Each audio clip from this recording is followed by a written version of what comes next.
All right. I think it's about 7:30 and a good time to get started. Good evening, everyone. Thanks for coming to the second How I Write series. This series is sort of centered around questions of how we write, what we think about writing, and why we write. This is perhaps an odd series. As Reed jokes, we wouldn't do one about walking or rinsing the dishes. And it's also because writing is one of those things that is so folded into our daily lives. But it's not easy and it's often quite interesting, so that's why we're here talking about it today. I'm Darren. I'm a senior math and history major. I know some of the posters that are still up say Jim Reish was going to be here tonight, but Jim unfortunately couldn't make it. Nonetheless, I'm honored to introduce President Maud S. Mandel. Most of you know Maud as our president, but tonight we're going to be chatting as writers. Let me mention that prior to Williams, she served as dean at Brown and taught history there for about 2 decades. Her study sort of focuses on, I took this directly from the history website, policies and practices of inclusion and exclusion in 20th century France, and their effects on ethnic and religious minorities, most notably Jews, Armenians, and Muslim North Africans. But she's also taught classes here, even a tutorial, memoirs, memory, and the modern Jewish experience, and of course she writes. So just to open up the question, we've been leading with this question for a long time now, which is there anything you want to tell people about writing? You have an hour? Yeah, and we have an hour. We start with the broadest one, and then we narrow down. Okay. So first, thank you all for coming. I know it's a busy time of semester. It's nice to see you here. I think for me, the most important things to know about writing, first of all, is that writing is a process. It's always a process. And I think when I have taught it in classes, the main, and I did teach a tutorial here, the main point that I always want to transmit to people who are learning how to write is that you don't need to know what you want to say before you sit down to write. Someone who taught me to write used to say the phrase, writing is a form that thinking takes. So if you think about speaking as a form that thinking takes, you don't decide what you're going to say and say it. Sometimes you do, but very often you just blurt it out and then you figure, right? I'm not consciously thinking how I'm going to answer your question. It's a form that thinking takes. It's just taking place out loud. Writing is a form that thinking takes. And so if you think you need to know what you're going to say before you sit down to write it, it actually interferes with the thinking, which if you just start to write, the ideas start to take shape and take form. And so when I say writing is a process, what I mean is that you can start writing almost anything. You can start writing nonsense, actually. You can say, I have no idea what I'm going to write about this topic that I need to write about, and just get the kind of pen, now I'm doing a pen, but really these days it's mostly typing, but get the ideas flowing, and you can put a lot of things in that free-form version of writing that you ultimately take out. But you're thinking through the process as you do it. And so the second and very important part of this is if you shortchange the amount of time you have available for that process, you're always going to hand in a rough draft. Because it's always, if you give yourself an hour and writing is a form that thinking takes and you don't know what you're going to say, you have not left any time for the other important parts, probably the most important part of writing, which is revising. And then editing, and then proofreading. They're all their own stages. And so you need all of those pieces to get to a final piece. But just the generating of the ideas, writing is a form that thinking takes. In my opinion, if you approach it that way, you'll never have writer's block again. You'll never, ever since I learned that. If you take away one thing tonight, this is the one thing to take away.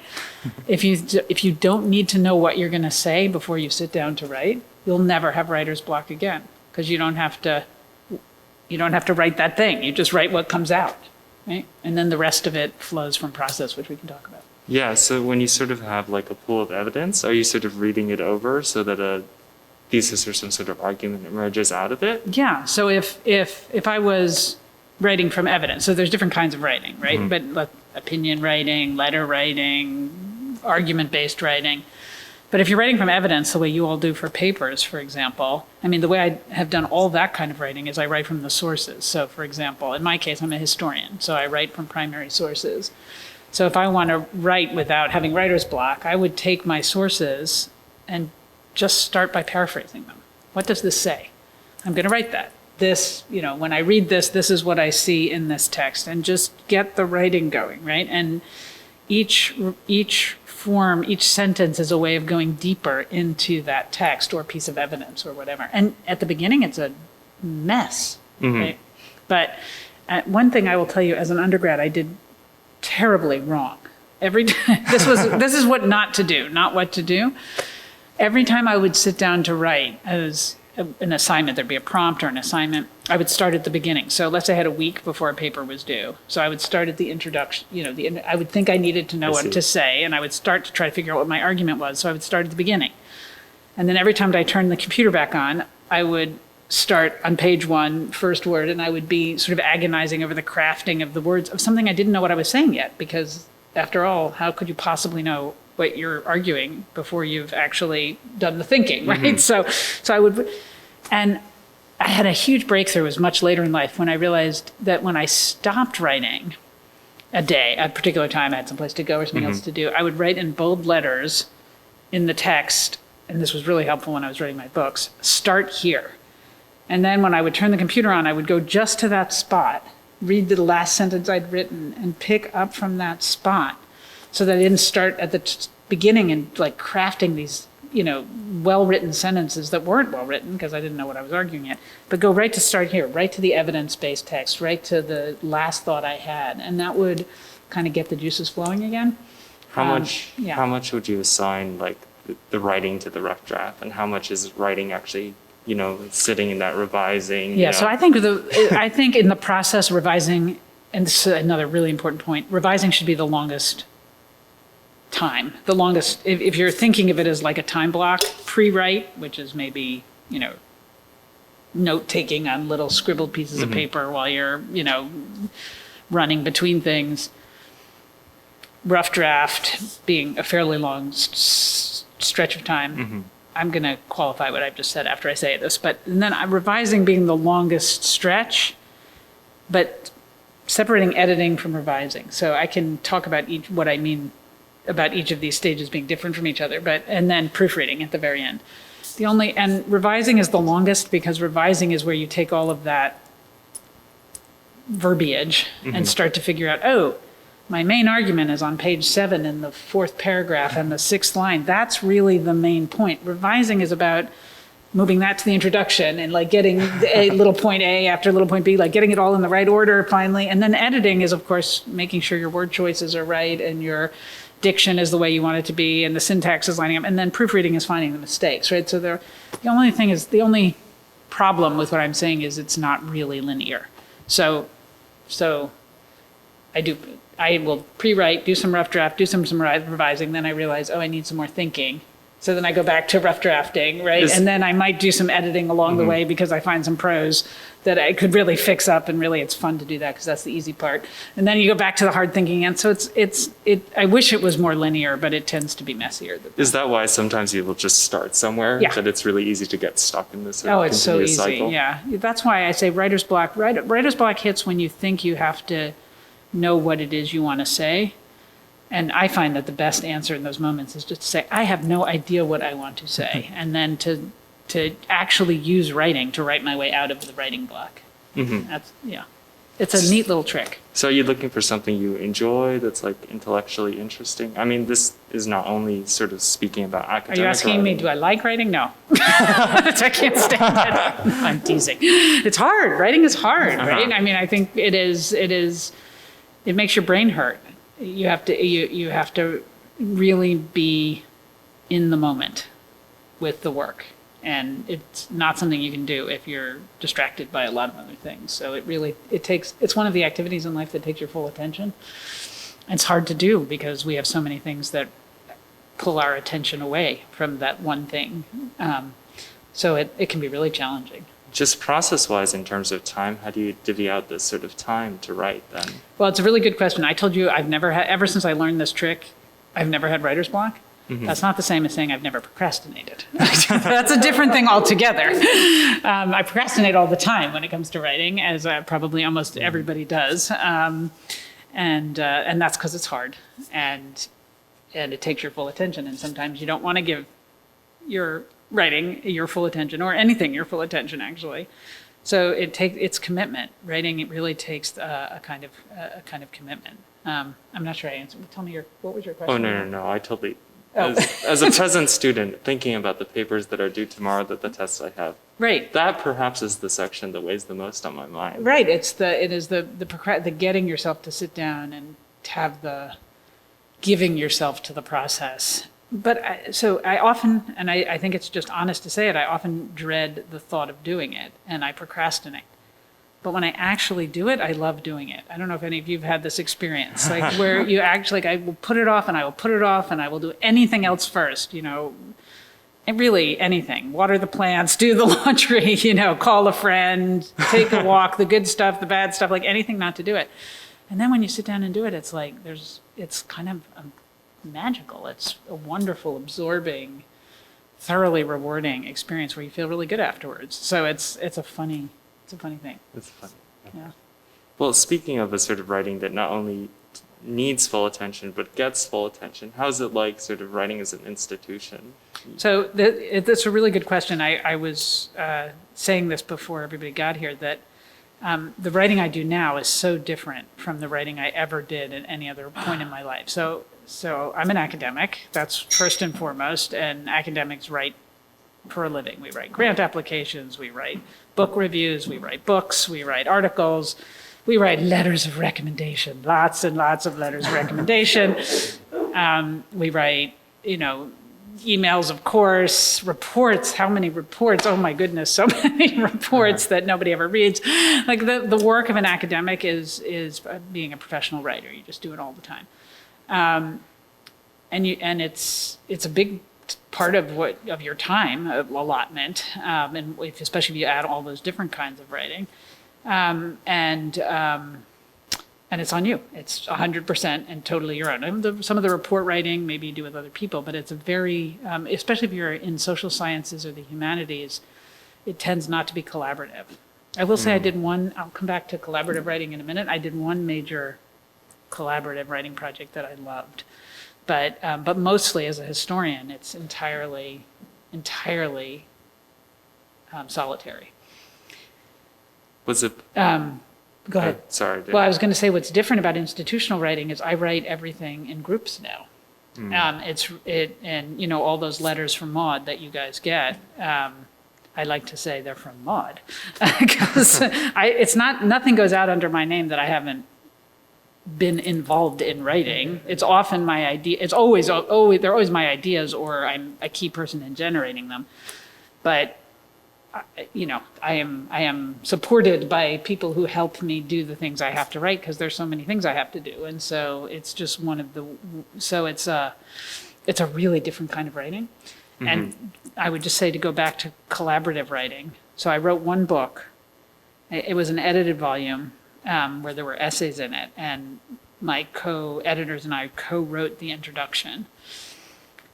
That was a fantastic experience. I don't know if it's always fun to write collaboratively, but we really enjoyed the experience of passing the text back and forth. It was so much better for the three minds that were working on it, because we were each revising each other's work, and that was the closest thing I had to the kind of institutional writing I do now, where you have a Google Doc open and people are sort of adding things and changing things, and you lose track of where your sentence started and somebody else ended. And then sometimes you're changing back things that somebody else changed. And so it's not quite like that now, but because that was a sort of an intellectually invigorating collaborative history work. This is, what I do now is very different.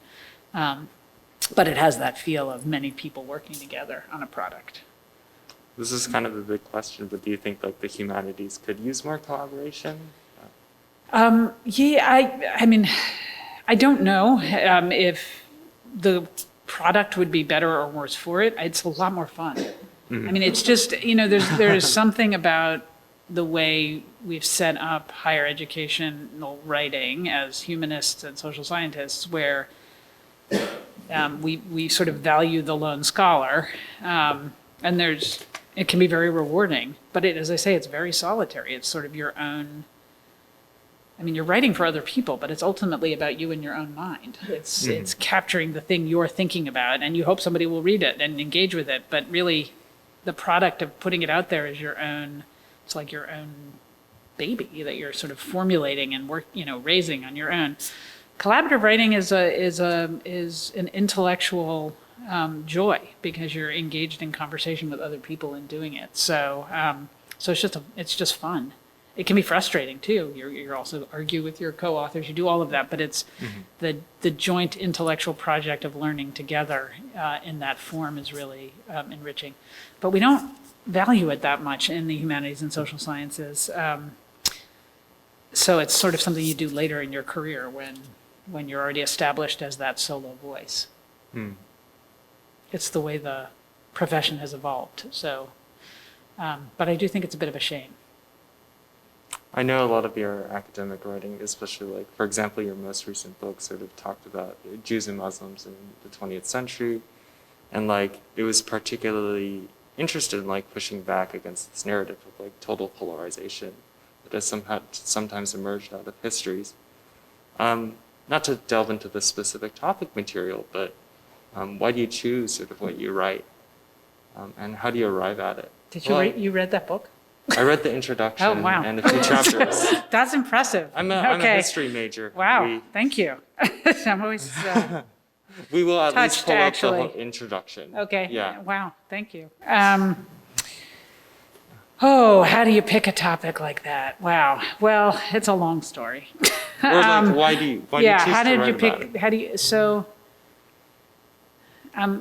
for me, the choice of topic. So, when you write a book, at least the way we do it in this country, in this profession, it takes a really long time.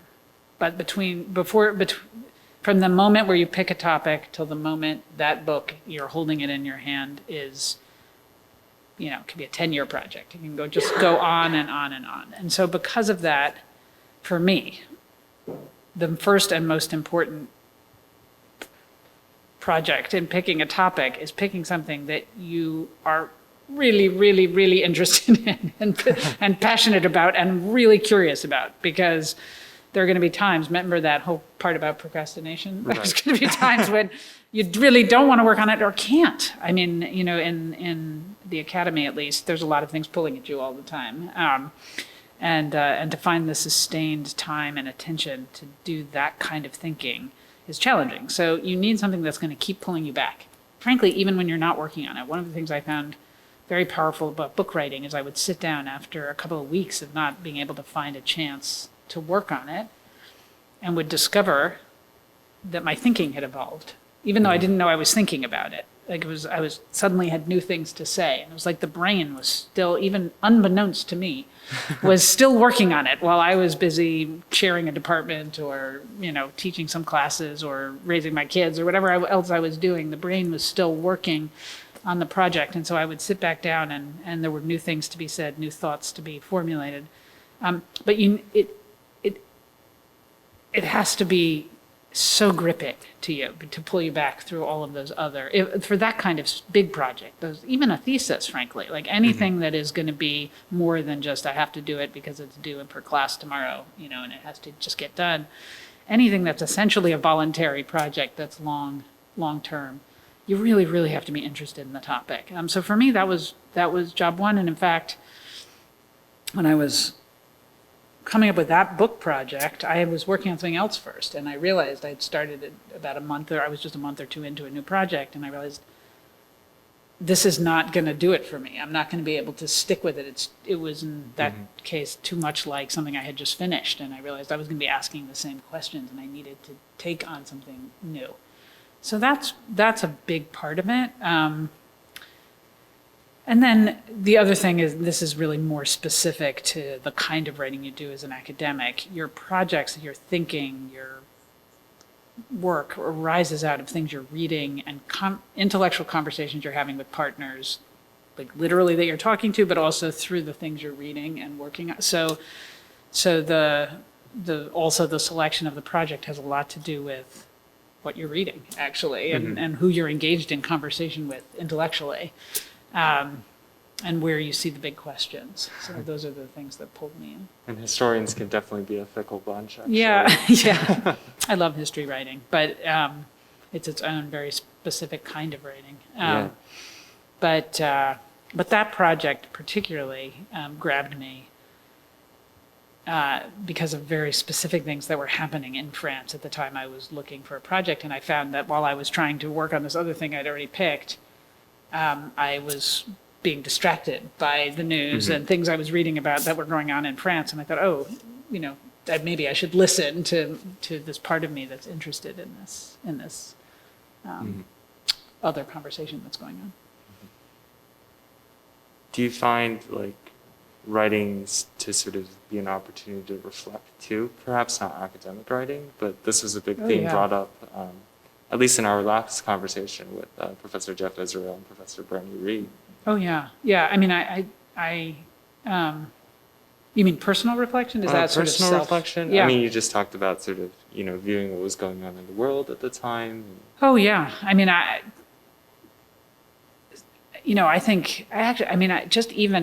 frankly, even email writing, which sadly is probably where I do most of my writing.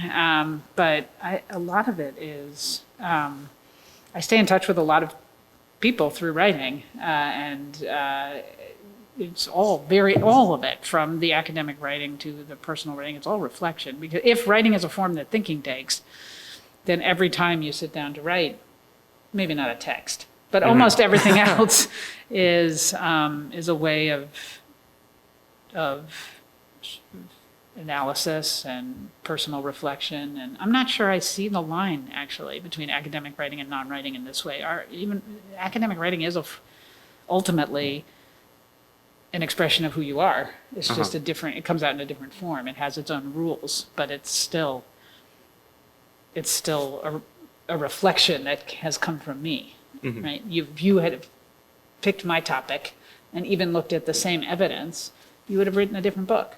The idea that we wrote the idea that we're sort of following the facts, and we looked at the sources, and the sources told the story, and I'm just the engine of that story. That's not at all true. You would read the same sources, and this is, thank goodness, or a lot of us would be out of a job, because it's not just a capturing of facts, it's an interpretation, an analysis, and a reflection. And so my reflection on the sources produced the book that I wrote. Yours would be perhaps about the same topic, but would come out entirely differently. And I look forward to reading it. So get to work. There's no book coming out anytime soon. There's some math research, but I guarantee you nobody wants to read that in this room. So sort of speaking of us as students, I feel like, especially when we first arrive at this college, we're in a slightly different place where we're still even looking for the writing we're sort of want to attach ourselves to. This is a process that, the college intentionally puts us through, but it's one we're also thinking about ourselves.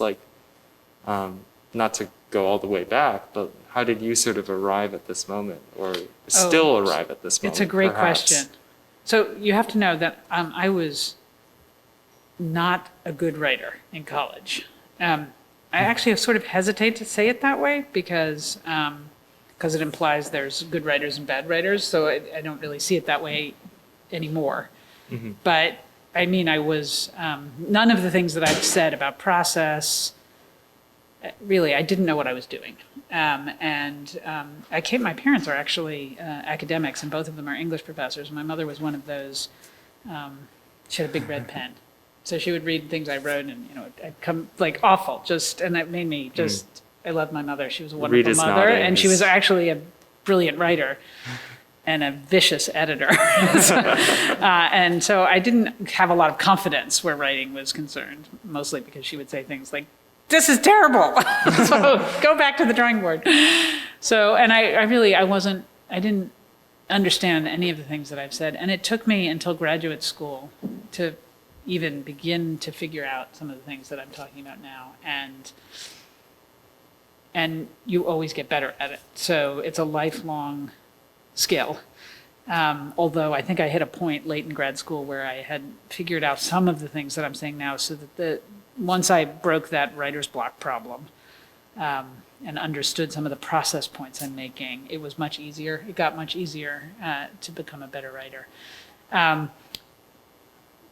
But at your age, I struggled enormously. And that anecdote I told you about always starting on page 1 at the first sentence is the complete sort of anecdotal version of capturing what the problem was. Because I thought I had to know what I wanted to say. Some people, how many of you write from outlines? Do any of you write from outlines? A few of you write from outlines. Okay, so I don't write from an outline because outlines to me imply you have to know what you're going to say, right? You're outlining your ideas ahead of time. So I don't do that, although I know a lot of people who do. But the way I was doing it is I was just starting from the first paragraph trying to craft the perfect thesis sentence. You have to know what you want to say if you're going to craft the perfect thesis sentence, and it's literally crazy making if you don't. It doesn't come out well. And so I would make myself a little crazy. And I think undergraduate writing, to your question, I think one of the downsides of it, I used to try to craft my assignments to avoid this when I was teaching, but one of the downsides is you write to deadlines. So, and if any of you are like my children, you don't give yourself a lot of time before those deadlines. Indeed. So therefore, everything that's handed in is a rough draft because you've not had time to reflect and think, and it's sort of structurally set up that way. But real writing takes a lot of time. So when I used to assign it in my ideal classes were always one long writing assignment over the semester where students would rewrite and keep working on it over the semester as a way to really hone the writing process, which is how you get to be a better writer. And then the only other thing I would say about your stage of it, and I would say this to anybody here who struggles with any of this, like any skill, this is why I said I was a bad writer, but nobody's a bad writer. I wasn't actually a bad writer. I just was an unpracticed writer. It's like any skill. It's like playing the violin or any skill, anything any skill you have, you started not very good at it, and then you did it a lot, and then you got really good at it, and now you're much better at it than I am at whatever that thing is, playing an instrument that you play or being an athlete of some kind or whatever it is. You can do it way better than people who haven't put in all those hours of practicing. Writing is just the same. It's just a skill. And you just do a lot of it, and then you get better at it. So I got better at it with age. Mm-hmm.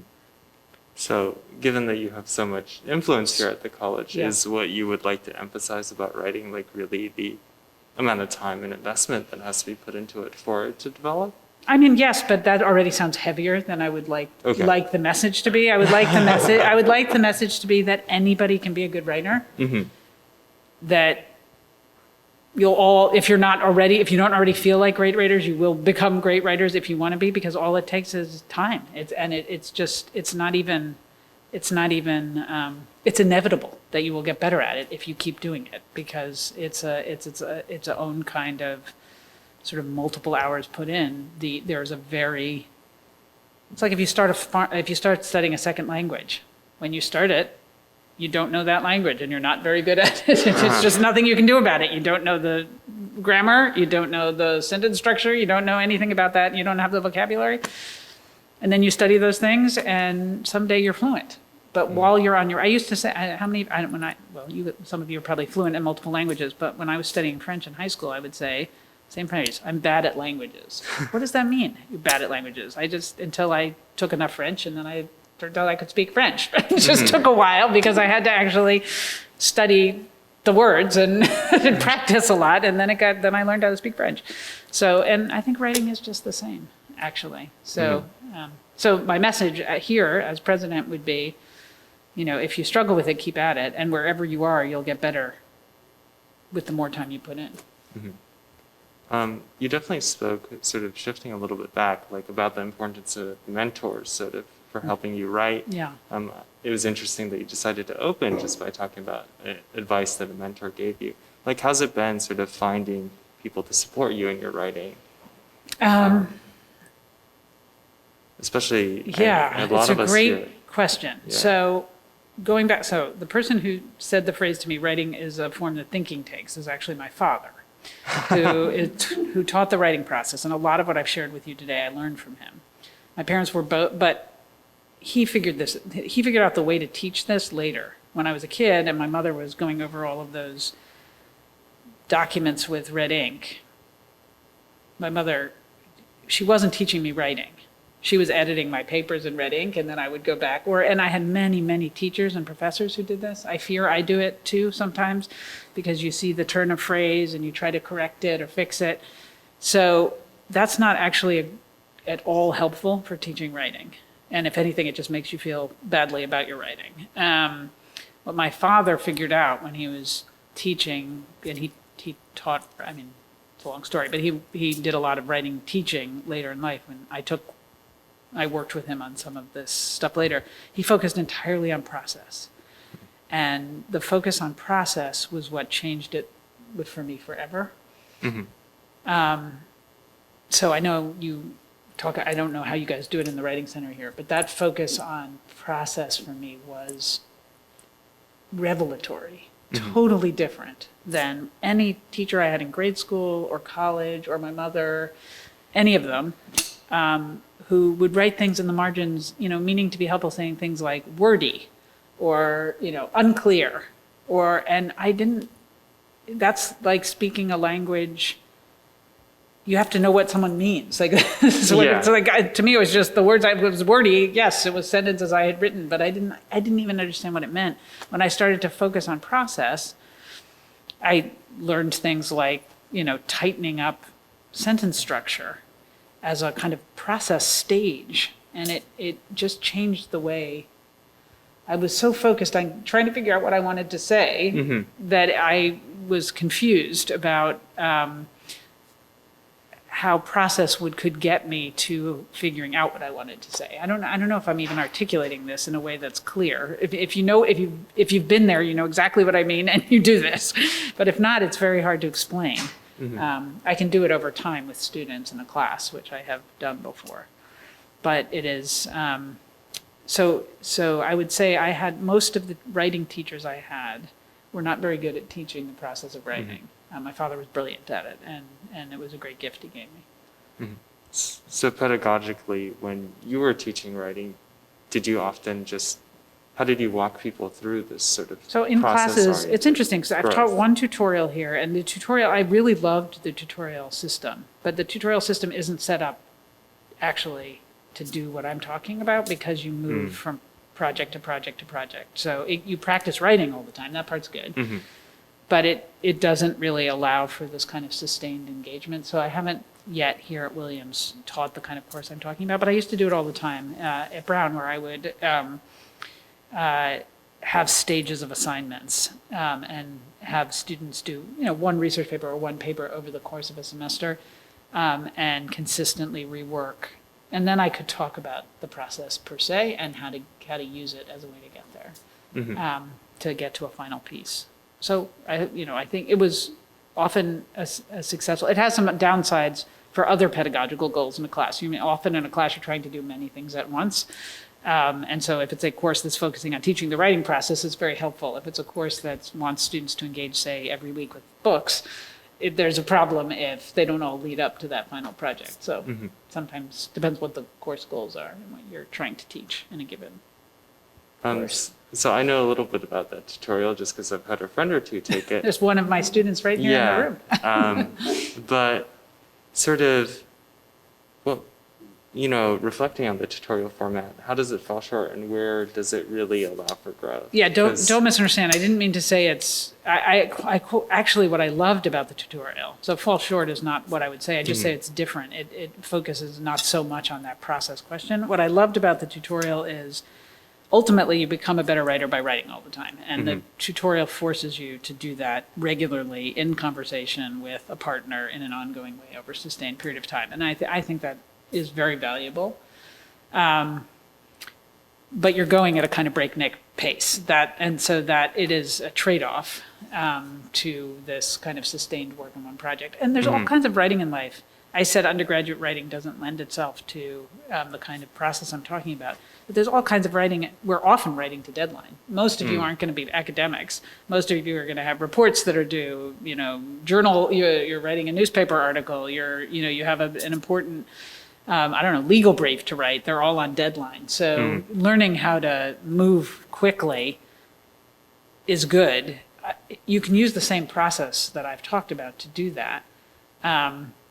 Once you've learned the process, you can kind of grow or shrink it to particular size tasks and an amount of times. But of course, we started with the kind of writing of someone like me did, at least early in my professional life. A lot of book writing is of a particular kind. But that same process, whatever you're writing, you can use it for once you've learned that set of techniques. Interesting. Yeah, so right now as an administrator, do you find yourself, as president of the college, do you have time to write outside of being president? I don't really. Time is an interesting question. I suppose you make time for the things that are really important, and so I'm not writing a book right now, and maybe that's a mistake. I have started to think I should be crafting my memoirs, but we'll save that for another conversation. I don't do book-length projects right now. In part, it's because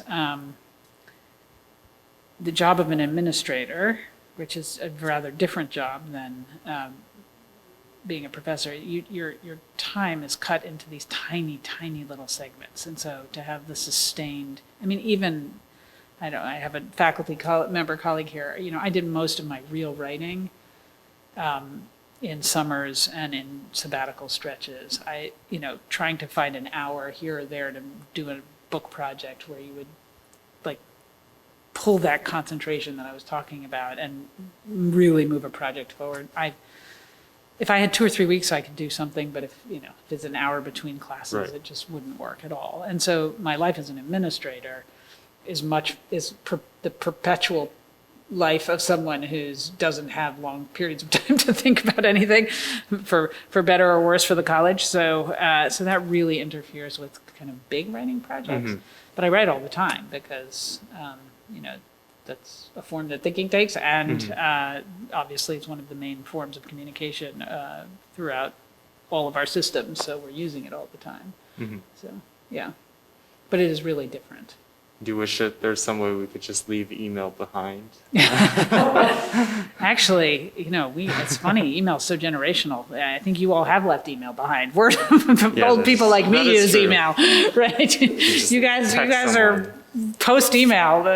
But we sometimes expect people at the turn of the text, basically. Yeah, that's true. But we joke. I always joke now. We'll spend a stretch of time working on the perfect turn of phrases for some email we need to send out, and knowing full well nobody's actually reading the emails that are being sent out. So actually, Jim, it's too bad Jim's not here, but I think Jim succeeded in crafting something with those ops messages that students actually read.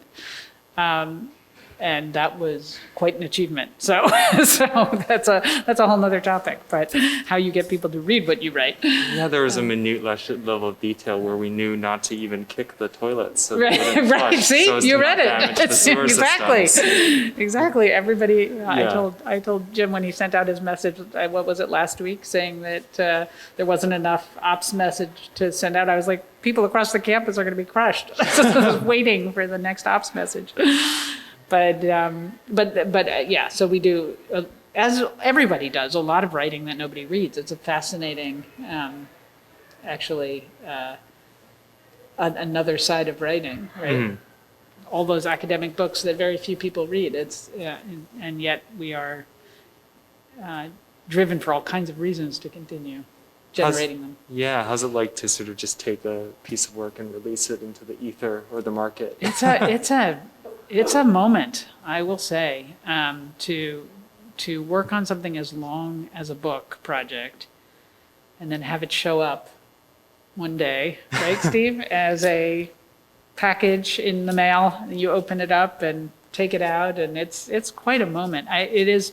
The thing about publishing a book is it comes in stages. So by the time you actually get the very, very, very final version, you've had, different iterative moments of the galleys and the proofs and different. So, but having that final product, it's really something. But there's also a little bit of a letdown too, because, so much time and passion and energy and has gone into it, and now it's like, okay. It's here. All right, now I'm done with that. It's just like, now what? So it's, and actually by the time they come out, they take so long. It takes about a year between when you complete the last word on a writing project and the actual book comes out in print in this country. In other countries, it takes like 6 weeks. I have no idea why it takes so long here. But in this country, it takes about a year. And in that year, if you're a writer, you've gone on to start other projects. So actually, by the time it comes out, it's also a little bit of old news. And that's a strange reality too. So I think since we've covered everything from finishing a book to writing emails, unfortunately, I'd love to open sort of the questions to the floor if anyone has any. Shreyas? Yeah, so I think Jerry touched on this a little bit, sort of the difference between, the writing you're doing now as an institution versus the writing that you were doing as an academic. And in my mind, what I'm reminded of is one of my favorite teachers here who said that when you're doing academic writing, writing is that you have an audience, whether the people are going to soak up your every word. To some extent, which is what happens with some of your emails that you're sending out and whatnot. So my question is that, now that you've done a lot of this writing from the perspective where the audience is engaged with you, at least to more of an extent than perhaps, you might when you're writing academically, do you see any of that learning or anything from that process carrying over into your academic writing? it's an interesting question, and it presupposes that I'll do the kind of academic writing that I once did, which I do sometimes fantasize about, going back to it at some point. Yes, although I'm not sure how much of that will come from what the implication of your question, which is the audience awareness as such, and more what happens. I think, for example, if I had never become the president of Williams and I had stayed as an academic, I still think my books would have changed as I wrote more and more books. And I think they would have become less locked in to the conventions of, say, a historian who wants to get tenure form of writing, and they probably would have over time become, for lack of a better word, more popular, more sort of trying to intersect with a broader audience than perhaps I have a few readers of my monographs, but I think that would have happened anyway. Actually, I think it's almost a natural process as you get a little older. It doesn't happen to all academics, but I think the ones that keep writing, there's something about wanting to reach a wider audience or just frankly getting more experimental. One of the things when I decided to go into high-level administrative work, which was really a decision to leave some of this kind of writing, one of the thoughts I had was, well, I could write another book like that, but actually I sort of know how to do that now. The topic I would take on would be new, and I would learn a whole lot about the topic. But the process would be one I've already done, and I like to learn new things. I wanted to do something, but it's not the only reason I went into administration, but actually one of the reasons was I wanted to do something entirely different. So I think if I had stayed with writing, I probably would have written in an entirely different way just to challenge myself to take it on. So I think it would have happened anyway. But sure, I think that I've learned, we're all lifelong learners, right? So I've learned a lot of things from this role, lots of things, and one thing would be sort of around communication writ large and how to connect with audiences. Or not connect with audiences, as the case may be.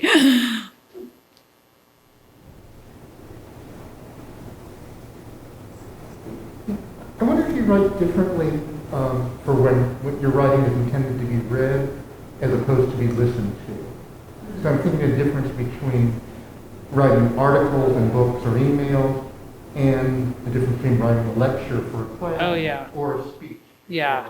Actually, so one of the things, sort of fusing the two questions, I didn't do a lot of speech writing before. I gave conference talks. And so I wrote papers for conferences, and I spoke in class. So for class lectures, I never wrote them out. I just would write a lot of copious notes, but I would never actually write out word for word. And I was a much better lecturer than I was a conference paper giver, where I would read word for word the prose that I had written. Now that I give lectures, sort of convocation speeches, they're not even lectures, speeches. Now that I give speeches, that's a totally different kind of writing, and actually not one I have mastered. That's where Jim and others are very helpful. I can very clearly articulate the message that I want, and then I get some help to help me think through, how do I do this in a way that someone who's listening, because I tend to write in rather long sentences, right? That sort of drone on, whereas speech writing is pithy and, seeks to get people to, when people are listening, I like to think, you want, when you all have been listening, if you've been listening for the last hour, and when you go, you'll remember one or two things. It's not, because you're not reading all of the argument and every specific piece of evidence. You're going to just remember very little. So when you're writing a speech, you want the takeaway to be really clear, right, and sharp. And this is the kind of the main point you're hoping people will take. So it's a really different kind of writing. Actually, the process is the same, but the crafting of it is quite different. And I've learned a lot from working with Jim and others in that space. I would say I'm not a master of it by any means, but I have lots of opportunities to practice. So so it's getting better. Interestingly, the academic conferences where almost everybody reads papers that they've written is just a deadly form of writing. Deadly. And we can't get away from it because I think in those settings, we want to make sure that we've stayed very close to the evidence of the thing we're presenting. So we don't want to go too far afield because we're talking to specialists in our field, and we want to be, really grounded in the evidence or the argument or whatever it is, the content. But it's awful to listen to. I actually think you all who've grown up in the era of PowerPoints and learned them in school, which none of us did, are much better. I'm always amazed when I hear undergraduates present. It's a different form of writing, a PowerPoint, right? We haven't talked about that, but like when my daughter gives a PowerPoint, she's 17, 18 now. I'm like, how did you do that?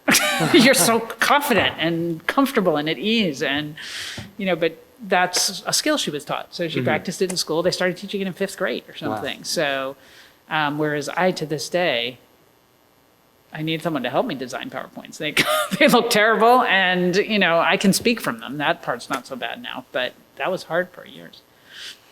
My mother, the first time she taught a class ever when she came out of grad school, had typed at the top of a 3x5 index card, "Hello, class." So I don't do that. So, just in case you forget, So, but that kind of ease with public speaking, which is where speech writing, that's why my brain went there, because you were talking about speech writing. It's these days, I think, quite different, and it's its own separate skill. So. Reed? Thank you so much for this interesting conversation. I was lucky enough to have a mentor early on who shared with me the tip to write without knowing where you're going. I found that to be incredibly emancipatory. Right? Such the word for it. Right. Unlucky enough for me, though, is that it didn't fully solve my issues with writing block, or writer's block. And I actually found that sometimes when I would generate a ton of ideas by just kind of writing in the spur of the moment, I'd generate too many ideas. And then when the process of revision came, I found it hard to kind of pick which ones I wanted to keep in the final product. Do you have tips for people who kind of tend to overwrite, or is that something that you experience? Yeah, so that's different. I don't think it's a writing block problem, but it is a different problem, which is how do you figure out what is the core idea? So another way I would phrase this problem is getting too attached to the things you wrote. So if you generate a lot of ideas and then like a particular idea or turn of phrase or moment of brilliance that and it doesn't all fit together, it's I would call it an attachment problem, not a writing block problem. As for tips, one great thing you can do is delete things without erasing them. So if you had a really great idea on a second topic, put it in a file. You can always find it again. You may never go back to it, but you can just have the island of broken toys. It can be the file of good ideas, right? That maybe someday you'll go back to. I think just in terms of actual literal process, I have found it is extremely helpful to print the things you write, if you type them, presumably, and to actually take, a red pen or a black, a purple pen or whatever, something, and circle the things that are the key points. Try not to get too wedded to that. Again, I think we can quite fall in love with our own cleverness, but to really go what's the idea? What is the central idea? And then that the rest of that's it can be put somewhere else and I have a lot of files of good ideas that got cut, and you know what?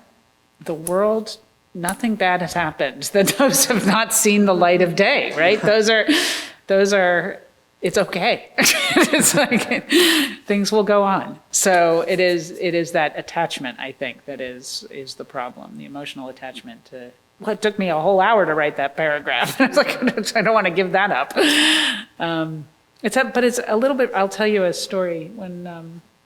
So I wrote a dissertation, and then after that took, ridiculously long amount of time. And then another long stretch was turning that dissertation into my first book. And the first thing I realized was I needed a nice long break of time between finishing the dissertation and starting the book, because otherwise, why wouldn't every word that was in my dissertation going to go into the book, right? I just wrote a book. It was a dissertation. But, people kept telling me this is not a book, but I couldn't see the book in the dissertation. It was I wrote it, it's important. That's what needs to be in the book. So I put it in a drawer for, some amount of time. This is really a time question. If you have time and you can put it in a drawer for even a day, it's amazing what you see when you go back to it. So anyway, going back to this thing after some period of time when I was busy teaching my first courses, I could see things that I could not see when I first finished the dissertation. But one of the things I saw it was like there were 2 days like this, they were separate, where I was like, oh, the whole second chapter of this dissertation is quite terrible, actually, which I even knew when I was writing it. I knew it wasn't good, but I didn't. And this was an amazing day. I'd actually forgotten this until you asked me the question. I can delete it. It doesn't have to be in the book. Nobody ever has to read this. It's terrible. It was such a great day. I just got rid of 50 pages, and it was so much better for it. But I couldn't have seen that, right in the way. It was just a happy day. And another version, quite similar, but even better, was the day I realized that basically the whole last chapter could be a separate article, that it didn't actually have to be in the text. It was on a slightly different topic, and that was also a great day. I've never heard a story like this from the Academy. I cut this chapter out of the dissertation. I wrote a new introduction to it. I stuck it in the mail. In those days, it was in the mail. Somebody published it without revisions as such. So I got 2 publications. It was it was actually pretty good, right? But it didn't have that much to do with the dissertation. And it was actually to this day, it's been one of my most kind of cited things that I wrote. And so those were 2 fantastic days for very different reasons. But neither would I have been able to see, in the moment. I needed that break of time. So, yeah.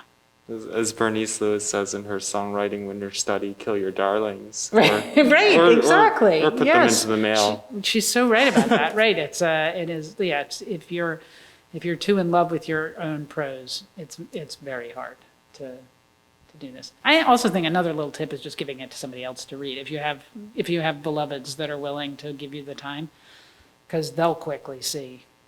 If they go through it with the red pen, it won't work. But if you give it to them, I think we used to sometimes do this in tutorial. If you give it to somebody and say, what's the main idea here? So you take the pen and circle the main idea. What do you think is right? Didn't I used to have you guys say, what is the number one thing you do in the first day in the tutorial is say what the argument was? Just paraphrase the argument. What is the argument? And if the other person can't figure out what the argument is in one sentence, you've missed the mark, right? So just getting it into other people's arms, not to put in hours and hours, but just quick read. Paraphrase my main argument. Oh, that wasn't my main argument. Bad sign. That's right. So. I just have a quick question on it. So I think speaking as your last student standing. Don't say that. Well, from the tutorial at least. One of the things I remember from that year was you were always insistent on us finding something novel to contribute to the discourse on whatever the book was or whatever the discussion was. Because I think it was so easy for us to have some really great analysis of the book for the week, but not to say anything interesting or novel about it. And I guess sort of stepping away from the weekly process of the tutorial and for longer projects like a book or something, or even for a thesis. For example. Just thinking theoretically here. How, I guess, have you kept your own novel contributions that you're hoping to make with the longer work, insight and all the reams of evidence and all the secondary literature and all the contributions of other people that you're including and learning from? How, I guess, do you sustain your voice, interest in what you're saying? It's a great question, Jonah. And actually, I will just say, first of all, there is nothing new under the sun, and it's really important to say that. Honing your voice is getting you to sort of think critically and engage your own voice in a text is really important, and it was a thing we were trying to do in the class and talk about. But this idea that somehow you're going to find the thing to say that nobody's ever said before, oh dear. It's really, and I know we're low on time, but I'll just give one more anecdote. This was from that second book that I was working on, and just spent, a month in the archive on this just incredible trove of sources that I was just giddy to find, and thought I was going to end up changing the whole book to write it just around these sources. And then, came home, didn't work on it for 6 months, and then found an article in the library that was based on some other sources, but was exactly the argument, was every an innovative thing I could, literally to the, that was a depressing day. It was not as good as the other story. And it just, and I actually still wrote it, but because I had found other sources and I wanted to get them out there, but I had to put in the footnotes, unfortunately. There was no unfortunately, but you can find a similar articulation of this argument in this source using X, Y, and Z sources. And, it was so close that I actually couldn't even really say I have a different kind of take on it. So the kind of trying to be brilliantly unique and distinct, I think it's better to think of academic writing, thesis writing, book writing as putting your own little brick in the knowledge wall. We are engaged, and I've said this in speeches to some of you at various moments in your Williams career, we are engaged in a collective project. The collective project is the building of the edifice of human knowledge. We do that together. That is a joint project. And any one of us, our tiny little piece in that project is completely insignificant, and the wall can stand without us. But if we don't all put in our bricks, there is no wall, right? We cannot actually have human knowledge if we're not each putting in our little piece of it. And so we do it modestly, and particularly at the thesis writing stage, right? We don't worry too much about changing the way humanity thinks about X thing, and we just worry about here's this little thing that I've discovered and found and think is important, and it builds on so much other work. And I think that is the other thing I really learned when I was doing historical scholarship. I'm sharing all my revelatory days, but I remember a day with my doctoral advisor where he was like, you don't cite any secondary literature in this dissertation. It was early drafts, but where's all the secondary literature? And I was like, well, I'm trying to get out the new sources I've found, the new information, and he's like, yeah, but you need context, and you need to, explain, the political and economic and cultural situation in which this is all taking place. Just go other people have written about that. Go write a paragraph about this. This was a very freeing day. And, it sounds so stupidly obvious, but at the time I was like, so, I wrote some summary paragraph about, and it made my book much better because actually there was, or the dissertation at the time, all this other information. My work was building on all of that work. And, when I've talked about the research triangle of the analytic question, the body of sources, and that body of secondary literature, I think that body of secondary literature, I think when people are writing dissertations or trying to do theses, they forget that actually taking the teeny, teeny, teeny little piece that you're doing and integrating it in with all that other stuff is part of the work. It's actually makes your work better. And I think we get a little obsessed of what is the thing I'm saying, the special thing that I'm saying that makes me, stand out. Yeah, that's important, but frankly, at a thesis level, it's going to be modest, right? The little piece that you can contribute. But if you integrate it with that wider stuff, you have greater impact because it's, you're in intellectual conversation with the sources, but you're also just relying on them to cover stuff that you don't need to cover because they already did that work. Does that make sense? Yeah, it's I think it's maybe a certain humility in the process, which is, I'm doing my little piece to forward this conversation, and I'm in conversation with and rely so heavily on all those other people who've been doing it, and that's frankly the joy. It is the joy in it that you're in that conversation by yourself in a room writing. We're talking about audience, not so great. Like it's, it has its own thrill a little bit as an intellectual project, but it doesn't take you very far. It's the conversation that takes you somewhere. So. All right. Speaking of conversations. Speaking of conversations, yes, I think that's the perfect place to end. Thank you. Thanks so much for coming, everyone. Thanks, everyone. Yeah, Appreciate and it. We're Fun. doing another such event, I think just next week, right? Who's with next Professor week? Tiku Majumdar Oh. and Professor Susan Engel. Wonderful. Our STEM-focused one, actually, an Nice. area which I think writing doesn't get talked enough about. No, I agree. And they're very excited to talk about it. There. Terrific. Well, Thank thank you so you. much. Really had fun. Thank you. Thank you.